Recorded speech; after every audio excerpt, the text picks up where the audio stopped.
তাতেই তাদের ক্ষুধা নিবারণ হতো। কিছুদিন পর ওই বুজুর্গ মহিলার ছেলে পানির নহরের পাশে গিয়ে দেখল সেখানে কয়েকটি আনার গাছ জন্মেছে। এটা দেখে খুব খুশি হয়ে বাড়িতে ফিরে আসলো। কয়েকদিন পর আবারও ওই স্থানে গিয়ে দেখল আনার গাছে ফল ধরেছে। তখন ছেলেটি ফলগুলো নিয়ে বাড়িতে চলে আসলো এবং মা ও ছেলে দুজনেই পেট ভরে ফলগুলো ভক্ষণ করল। এভাবেই তারা নহরের পানি আর গাছের ফল খেয়ে তাদের দিন চলে যেত।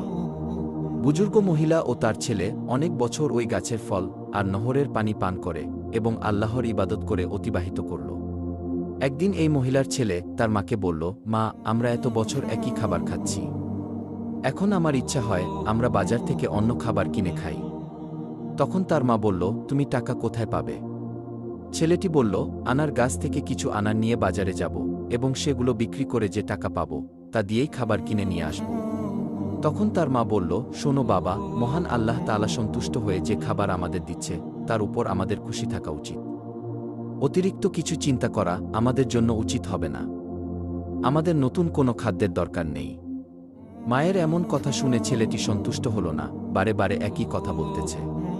তখন তার মা বিরক্ত হয়ে বলল, তোমার যা ইচ্ছা তাই করো। অতঃপর পরের দিন ওই মহিলার ছেলে আনার গাছ থেকে কিছু ফল নিয়ে বাজারে গেল। ফলগুলো বিক্রি করে যে টাকা পেল সেটা দিয়েই অনেক খাবার কিনে বাড়িতে ফিরে আসলো।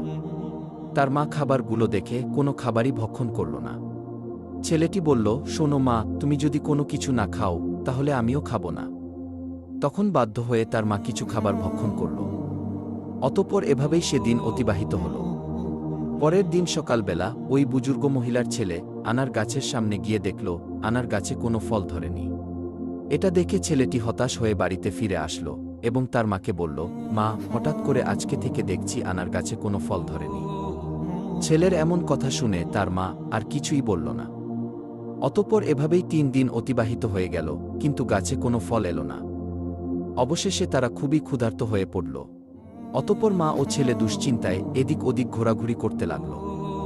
এমন একটি সময় তারা দেখল একটি সুন্দর স্বাস্থ্যবান গরু তাদের বাড়ির সামনে দাঁড়িয়ে আছে। এটা দেখে মা ও ছেলে তাড়াতাড়ি তাদের বাড়ির সামনে আসলো।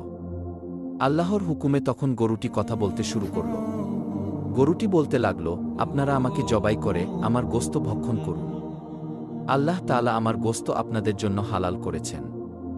অতএব হালাল গোশত খেতে আপনাদের আপত্তি থাকা উচিত নয়। গরুর মুখে এমন কথা শুনে মা ও ছেলেটি খুবই দুশ্চিন্তায় পড়ে গেল। তখন ওই বুজুর্গ মহিলা বলল, জানি না এই গরুটি কার, কোথা থেকে আসলো, আর এই গরুর গোশত খেয়ে আমরা কোন বিপদে না পড়ি। তখন ছেলেটি বলল, গরু নিজেই বলছে সে আমাদের জন্য হালাল।